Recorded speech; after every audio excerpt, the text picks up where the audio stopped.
సునాద స్వరము ఏప్రిల్ 17. దొంగ దొంగతనమును హత్యను నాశనమును చేయుటకు వచ్చును గాని మరి దేనికిని రాడు. గొర్రెలకు జీవము కలుగుటకును అది సమృద్ధిగా కలుగుటకును నేను వచ్చితినని మీతో నిశ్చయముగా చెప్పుచున్నాను. యోహాను సువార్త 10వ అధ్యాయము 10వ వచనం. యేసుక్రీస్తు ద్వారా మనం పొందుకొనుచున్న సమృద్ధి జీవము గురించి దేవుడు వాగ్దానం చేస్తున్నాడు.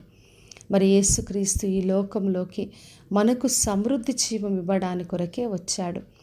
మరి అపవాది ఎప్పుడు కూడా దొంగతనము, నాశనం, హత్య చేయడానికి కొరకే చూస్తాడు. గర్జించు సింహం వలె ఎవరిని మింగుదునా అంటూ వెతుకుచున్నాడు. మరి ఆదికాండం 3వ అధ్యాయంలో చూసినప్పుడు మరి ఆదాము అవ్వను మోసపరిచి దేవుని సన్నిధి నుండి, దేవుని సహవాసం నుండి దూరపరిచాడు. అపవాది ఎప్పుడు కూడా మనల్ని నాశనం చేయడానికి కొరకే చూస్తాడు. మరి ఆత్మీయ స్థితిలో మనం దేవుని సన్నిధిలోంచి దూరపరచబడాలి.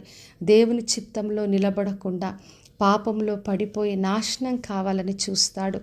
శారీరకంగా రోగములు, వ్యాధులతో శాంతి సమాధానం లేకుండా చేస్తాడు.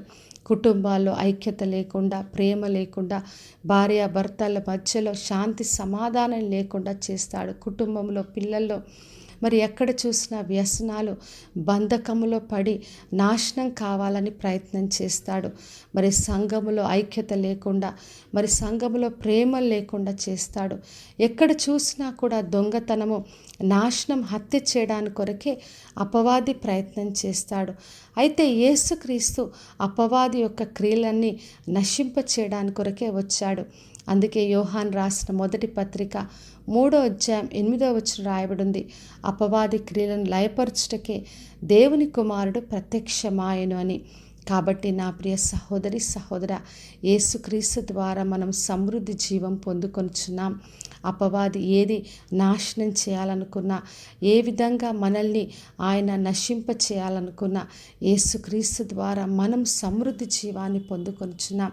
కాబట్టి విశ్వాసంతో ఆయన్ని వెంబడిస్తూ ఆయన నుండి జీవంను పొందుకుంటూ ఆయన కొరకు సాక్ష్యంగా జీవిద్దాం. ప్రార్థన చేసుకుందాం.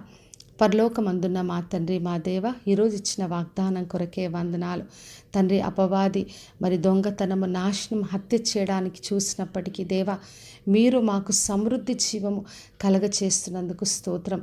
ప్రతి ఒక్కరిని దీవించి ఆశీర్వదించండి. ప్రతి ఒక్కరి జీవితంలో అపవాది క్రియలను లయపరిచి మీ నిత్య జీవంలో వారిని నివసింప చేయమని యేసు నామములో అడిగి వేడుకొంచున్నాను తండ్రి. ఆమెన్. ఈ శుభవచనము వినిచున్న ప్రతి ఒక్కరి జీవితంలో నెరవేర్చబడునుగాక. నేను మీ ప్రియ సహోదరి మంజులాచరణ్.